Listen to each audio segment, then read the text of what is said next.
Bom dia para vocês presentes, né? Agradeço aqui por disporem do seu tempo para me escutar e faço um agradecimento especial às professoras que compõem essa banca examinadora, minha professora orientadora Luciana Saboia, as professoras Raquel Tardim e Carolina Pescatori. Meu nome é Tauana Aranto do Amaral e vou apresentar aqui brevemente a pesquisa desenvolvida em minha dissertação de mestrado, intitulada Brasília e Cerrado, Leituras do Território por Meio da Paisagem. Essa pesquisa foi desenvolvida pelo programa de pós-graduação da Faculdade de Arquitetura e Urbanismo da Universidade de Brasília, na área de projeto e planejamento e linha de pesquisa Paisagem, Território e Políticas Urbanas. Eu sou arquiteta e urbanista, graduada aqui na UNB entre os anos de 2003 e 2011, quando então eu tive a oportunidade de participar do programa de dupla graduação realizado entre a UNB e o Politécnico de Turim, na Itália, onde eu concluí a especialização em projetos, jardins, parques e paisagem. Esse trabalho foi orientado pela professora Luciana Saboia e é um desmembramento do projeto de pesquisa intitulado Reconfigurações do Vazio Moderno na paisagem urbana em Brasília, avaliações dos impactos e análise dos instrumentos urbanísticos. Esse projeto integra o grupo de pesquisa Topos, Paisagem, Projeto e Planejamento, coordenado pela professora Carolina Pescatori. E para introduzirmos, então, o tema dessa pesquisa, começamos por Brasília. Essa cidade projetada, mundialmente conhecida por sua arquitetura e urbanismo ícones do movimento moderno, capital nacional e marco emblemático do movimento de interiorização do país, difundido como a saga da conquista dos esquecidos e abandonados sertões, onde no princípio era o ermo. Essa ideia de Planalto Central tornou-se plano de fundo dessa difundida narrativa de Brasília, que remonta a uma ideia de tábula rasa e que oculta pré-existências que protagonizam o percurso histórico da capital. Afinal, ao contrário de ermo ou deserto, Brasília nasce imersa no bioma cerrado. Esse bioma savânico, reconhecido por suas árvores retorcidas, dispersas sobre um extenso tapete de capins e arbustos que recobre o Brasil Central. Essas pré-existências de Brasília, que, com o efeito catalisador da implantação da capital, vem sofrendo profundas transformações com a intensificação das dinâmicas urbanas, demográficas e bem como com o avanço do agronegócio e suas monoculturas em larga escala, são transformações que parecem indicar que a integridade do cerrado e a ação da sociedade constituem caminhos opostos, tendo em vista a falta de diálogo entre as áreas urbanas e cerrado, entre a produção agrícola e o cerrado. É uma condição que apresenta uma aparente contraposição entre uma natureza pré-existente e a ação humana, que dela se apropria, transforma e destrói, levando a um cerrado cada vez mais fragilizado e invisibilizado. Sem nos darmos conta que a transformação do cerrado e a transformação da sociedade são indissociáveis, haja visto os múltiplos impactos socioecológicos da ocupação desordenada do território, como a maior frequência e extensão de queimadas, a perda de diversidade biológica e cultural, o avanço de processos erosivos, o assoreamento de corpos hídricos, redução de recarga de aquíferos do potencial hídrico de mananciais, que repercutem nessa crise hídrica vivenciada em escala nacional e que leva à insegurança alimentar, energética, econômica. É essa problemática que instiga essa pesquisa, que parte da premissa que, para a reversão dessa conjuntura ecológica, é necessário superar esse olhar fragmentado entre humano e natureza.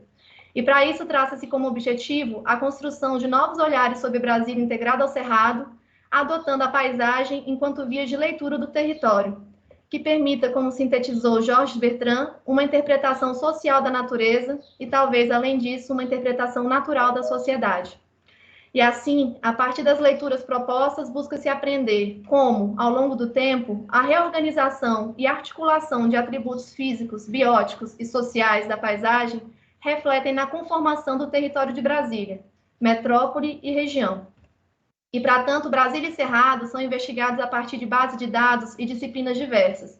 não com o propósito de se detalhar informações fragmentadas, mas de se identificar o conjunto difuso de relações entre elas, a partir de elaboração de exercícios cartográficos, utilizando-se de sistema de informação geográfica, que permitiu o cruzamento de informações de banco de dados composto por informações de uso e cobertura do solo,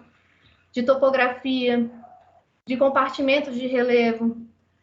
de tipos de solo, dentre outros dados pertinentes compatíveis à escala regional aplicados à leitura de território aqui desenvolvida. E a cartografia aqui não é vista como mera via de representação do território, mas como instrumento de produção ativa do conhecimento sobre ele, um meio de se encontrar e fundar novas realidades a partir do que já existe, capaz de promover novas percepções, efeitos, ideias e, consequentemente, instigar novas ações sobre o território. A construção da abordagem metodológica proposta para as leituras de território por meio da paisagem atravessa toda a investigação. E assim, aspectos da noção de paisagem aqui adotada são apresentados em cada capítulo como fundamentação teórica ao conteúdo desenvolvido em cada um deles. Ao longo desses 3 capítulos da dissertação, Brasília e Cerrado são abordados em termos de pré-existências, coexistências e devires. No capítulo 1, Nova Capital no Brasil Central, o Cerrado do contexto ao discurso, associa-se a configuração material do Cerrado ao processo de investigação do Planalto Central, que resultou na definição da situação, sítio e diretrizes de planejamento da nova capital.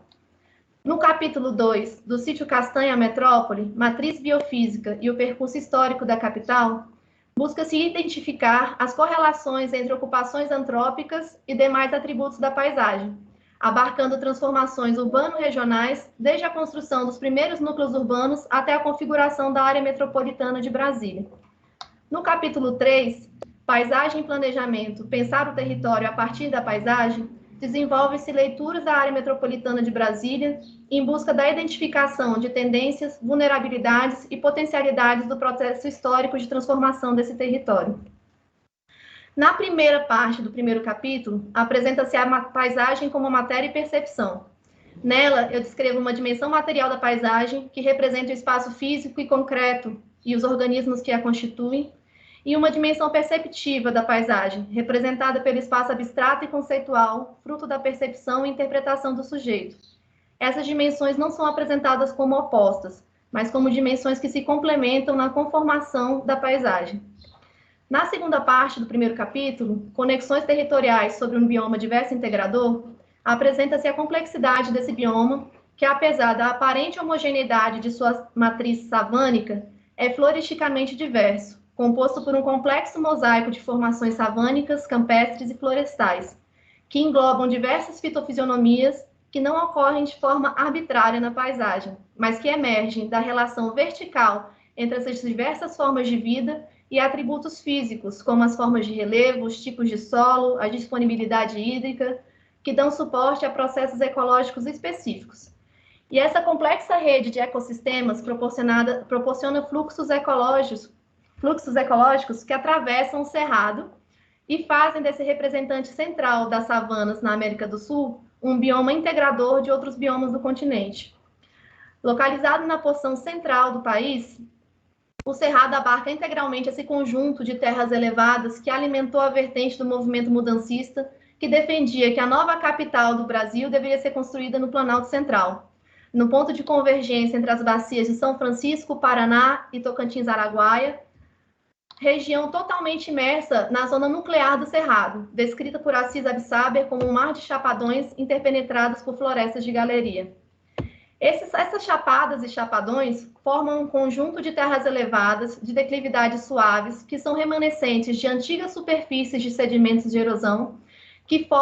foram esculpidos ao longo de dezenas de milhões de anos pela força das águas das chuvas, até que fossem estabilizadas por camadas endurecidas nas suas bordas e pelo estabelecimento da vegetação. Esses testemunhos da paisagem comportam alguns dos solos mais antigos do planeta, representados no Cerrado principalmente pelos latossolos, profundos e permeáveis, que além de dar suporte à matriz savânica e biodiversidade típica do bioma cerrado, são essenciais à recarga de aquíferos, que alimentam cursos d'água que versam do cerrado para todo o continente. E essas formas de relevo atraíram a atenção daqueles que pretendiam transpor a capital do litoral para o interior, e a convergência dessas bacias hidrográficas serviu de referência e porta de entrada às comissões científicas exploradoras do Planalto Central. E é então que são abordados na parte final do primeiro capítulo, entre sítios, situações, abordagens e definições, o trabalho desenvolvido por comissões científicas multidisciplinares que investigaram profundamente essa região central do país a partir do final do século XIX, quando então atributos dessas paisagens, atributos materiais dessas paisagens se tornaram argumentos para a escolha da situação, do sítio e diretrizes de planejamento para a nova capital. E nesse processo, o relevo tem um papel central, que levou à escolha do sítio Castanho, que se destacou pela particularidade de sua configuração topográfica, que revela esse domo central, abraçado por vales suaves e emoldurado por um anel de chapadão. Desse ponto, participaram o capítulo 2, do sítio Castanha à Metrópole, matriz biofísica e o percurso histórico da capital, que é introduzido como outro aspecto da noção de paisagem aqui trabalhada, a paisagem como construção coletiva. Aqui, a paisagem é apresentada como fenômeno transacional, em que sujeito e objeto constituem o mesmo evento. É ao mesmo tempo matriz que inspira as ações humanas, como a marca deixada por elas. Está sujeito tanto às leis físicas como às leis sociais, e representa os instrumentos da nossa cultura atuando dentro da estrutura ecológica fundamental da Terra. E se revela, então, por processos de retroalimentação entre as distintas formas de ver o mundo e as formas como conduzimos a sua transformação. É um todo que se cria, interpreta e recria de forma dinâmica e permanente. Desse ponto, na segunda parte do capítulo 2, Planejamento, Consolidação e Metropolização, apresento relações entre a matriz biofísica, diretrizes de planejamento e a evolução urbana da capital, em que se demonstra que os limites do sítio Castanho se aproximam aos limites da subbacia do Paranoá, que dos primórdios da capital é adotada, então, como unidade de planejamento, quando ela é delimitada pela Estrada Parque Contorno, que além de anel viário, constitui-se por uma faixa sanitária que institui a implantação da cidade-mãe nesse domo central e as cidades satélites na face externa dessa faixa sanitária e que seriam conectadas a partir de estradas-parques que atravessariam um extenso cinturão verde. Acontece que a adoção da unidade hidrográfica como unidade de planejamento desconsidera que no Planalto Central os divisores de água não formam limites rígidos na paisagem, mas são formados por chapadões. E o chapadão do Distrito Federal, que delimita a subbacia do Paranoá, constitui-se então por essas terras altas, de declividades suaves, e que transgridem os limites dessa unidade hidrográfica, favorecendo então que essa ocupação inicialmente dispersa, ao longo do tempo, se configurasse em uma mancha urbana cada vez mais extensa e contínua. Que representa ainda trechos de descontinuidade dessa mancha urbana, devido ao estabelecimento assertivo de dezenas de unidades de conservação no DF e em torno. Na última parte do segundo capítulo, Metrópole e Território, Dinâmicas e Coexistências, amplia-se a área e parâmetros de análise de transformação desse território. Aqui se considera a conformação do espaço metropolitano da capital, delimitado pela Codeplan como área metropolitana de Brasília, que reúne o DF e mais 12 municípios goianos.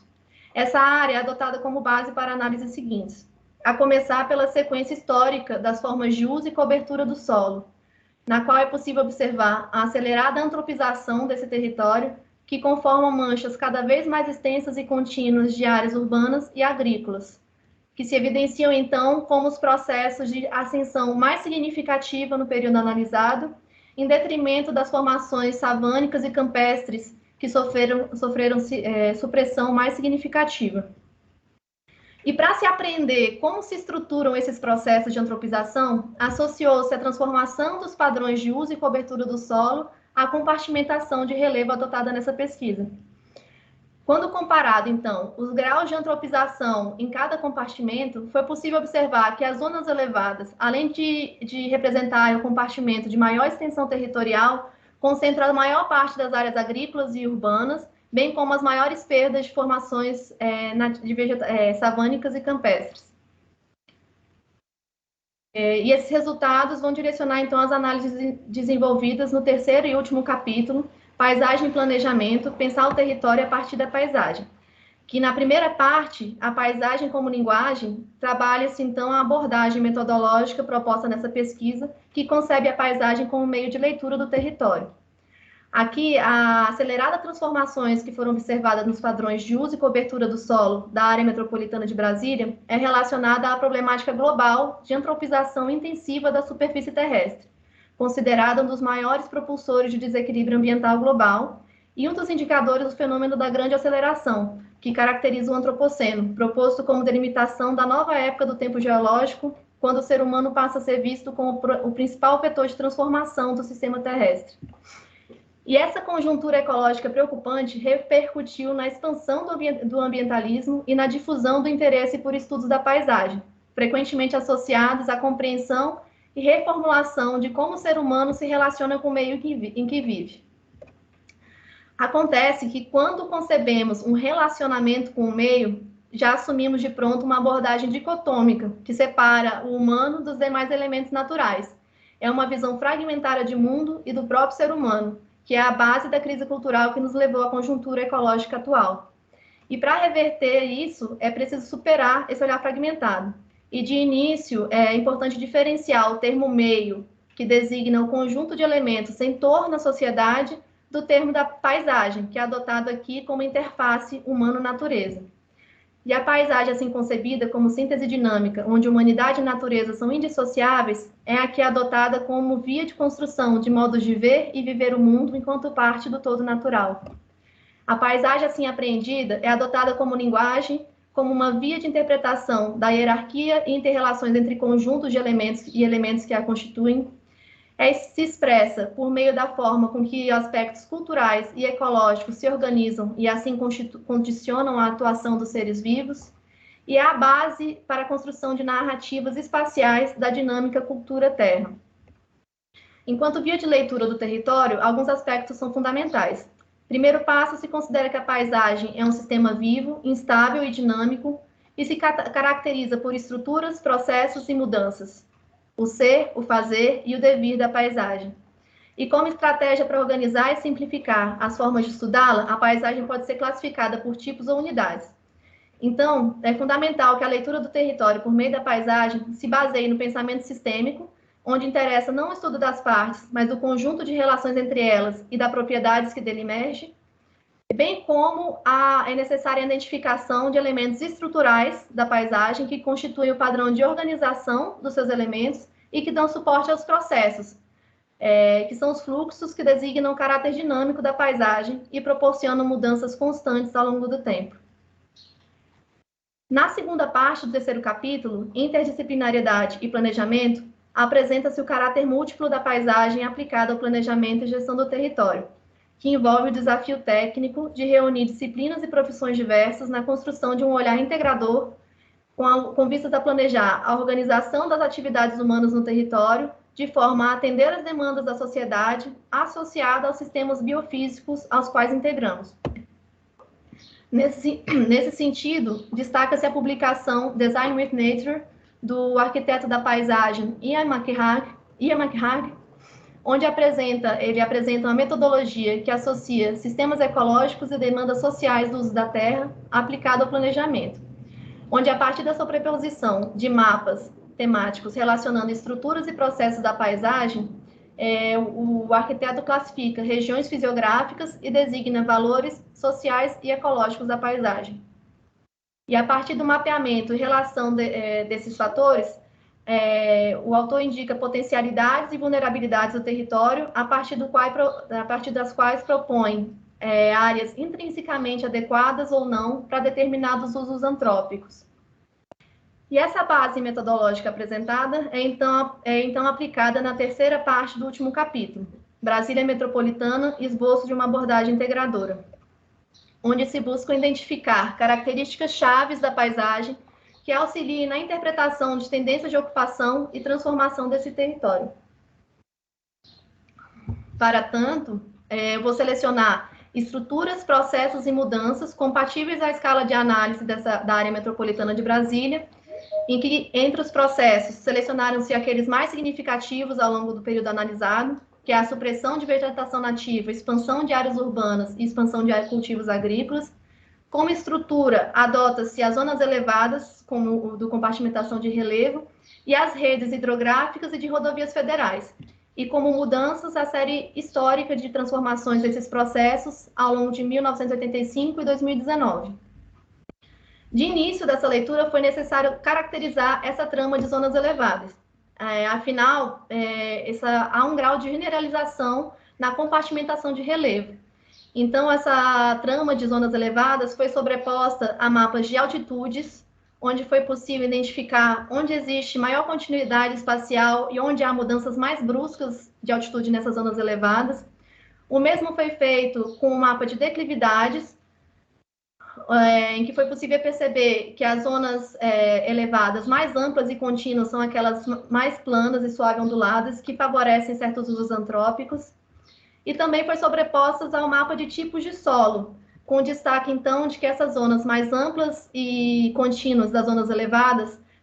ocorre predominantemente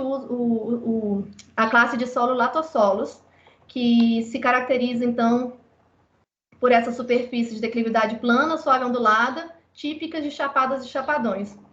E caracterizada essa trama estrutural da paisagem, ela foi então adotada como base para a elaboração de mapas sequenciais da evolução de cada um dos processos selecionados, começando então da supressão de vegetação nativa, nos quais se apresentam os remanescentes de vegetação nativa ao longo dos anos, destacando aqueles que ocorrem sobre zonas elevadas,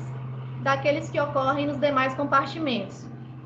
O mesmo é feito com o mapa de áreas urbanas, com destaque das manchas urbanas sobre zonas elevadas, daquelas que ocorrem nos demais compartimentos.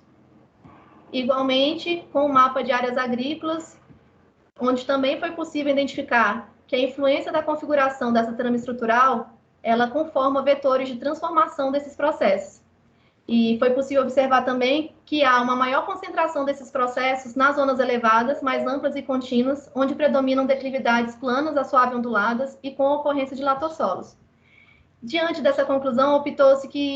pela realização de novos mapas para visualizar a conjuntura atual associada à ocorrência de latossolos. Neles foram apresentados, então, os remanescentes de vegetação nativa, com destaque daqueles que ocorrem sobre latossolos, e nesse mapa é possível observar os amplos vazios de cerrado no território da área metropolitana de Brasília. Quando se agrega as informações das áreas urbanas e dos latossolos sem cobertura vegetal nativa, é possível averiguar a extensão e proporção da vegetação do cerrado que foi suprimida sobre esses latossolos. E quando adicionamos, então, as áreas agrícolas sobre esse mapa, identificamos quem é o maior consumidor de áreas de latossolo no território. É a agricultura intensiva que consome seletivamente as formações savânicas sobre latossolos, que, diante de instrumentos legais de proteção incipientes, protegem a floresta ao longo de cursos d'água, mas negligencia a proteção de savanas sobre os chapadões. Diante disso, os latossolos foram adotados, então, como indicadores de estruturas e processos da paisagem. Dada a sua ocorrência predominante sobre chapadas e chapadões, correspondente a áreas elevadas, planas a suave onduladas, solos antigos, altamente intemperizados, distróficos e ácidos, que dão suporte à biodiversidade característica do cerrado. São solos profundos e bem drenados, que, associado à vegetação nativa, está diretamente relacionado à recarga de aquíferos, garantindo a segurança hídrica em escala continental, mas, ao mesmo tempo, é a classe de solo mais vulnerável à ocupação urbana, diante da sua configuração topográfica e física, bem como a ocupação agrícola, pois favorece a mecanização e produção em larga escala. Então, observado esse conjunto de relações e o elevado grau de vulnerabilidade à antropização dos latossolos, elaborou-se, por fim, um mapa síntese com a identificação de áreas-chave ao planejamento urbano regional. Então, sobre a base de áreas agrícolas, urbanas e remanescentes de vegetação nativa, com destaque daqueles que ocorrem sobre latossolos, essas áreas-chave ao planejamento urbano regional foram identificadas a começar com o destaque de parcelamentos dispersos e espaços intersticiais entre áreas urbanas consolidadas, somados à identificação dos latossolos sem cobertura vegetal nativa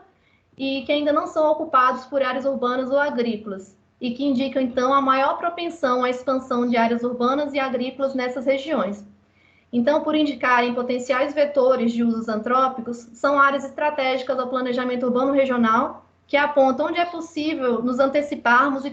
coordenarmos futuros padrões de ocupação nessas áreas sensíveis. Nesse contexto, é importante ainda destacar a existência de áreas de preservação e que restringe a expansão desses usos antrópicos, e os remanescentes de vegetação nativa sobre latossolos e que não contam com instrumentos de proteção integral. Eles se revelam também como áreas chaves ao planejamento urbano regional, no sentido de se identificar esses testemunhos da paisagem historicamente devastados e que resguardam biodiversidade típica do cerrado, fundamentais aos processos de recarga de aquífero e na manutenção de conexões ecológicas que poderiam evitar o total isolamento dessas áreas de preservação. Representam, então, um verdadeiro patrimônio paisagístico da capital, ao qual cabe ao planejamento urbano regional estabelecer os devidos diálogos com as formas de uso do solo que respeitem a sua integridade ecológica. E o resultado dessas leituras realizadas, mais que um alerta, evidenciam o potencial de Brasília, em metrópole, que mesmo com os processos de conurbação e expansão da mancha urbana cada vez mais contínua, ainda é uma cidade dispersa, que conta com permeabilidade espacial potencial, assegurada pela demarcação de dezenas de unidades de conservação e que, como área metropolitana, constitui ainda 40% do seu território recoberto por vegetação nativa, que comporta biodiversidade com elevado grau de endemismo, uma preciosidade ameaçada, e que não é só única, como é cada vez mais rara. E talvez pensar o território a partir da paisagem não significa exatamente pensar em termos de se estruturar um sistema natural paralelo a sistemas urbanos ou agrícolas, pois esses sistemas não deveriam ser vistos como opostos, porque eles não existem de forma autônoma, eles formam um todo interdependente. Então, é necessário repensar os atuais e novos padrões de ocupação, considerando a permeabilidade espacial dessas manchas urbanas e agrícolas, que são fundamentais, mas que, além da permeabilidade, é preciso que esses espaços constituam estruturas para que processos fluam, dialoguem e coexistam, de forma que seja possível integrar dinâmicas urbanas, produtivas, ecológicas, atuando na conexão e fortalecimento e visibilização de processos ecológicos e sociais, favorecendo conexão entre os espaços de lazer, cultura, educação, bem como associando atividades econômicas que possam coexistir com a proteção de ecossistemas. E assim, entre alerta e possibilidades da configuração atual do território, essa pesquisa evidencia que é preciso retomar o protagonismo das chapadas e chapadões no planejamento urbano regional. São esses vastos chapadões que atraíram os olhares ao Planalto Central para a construção da nova capital.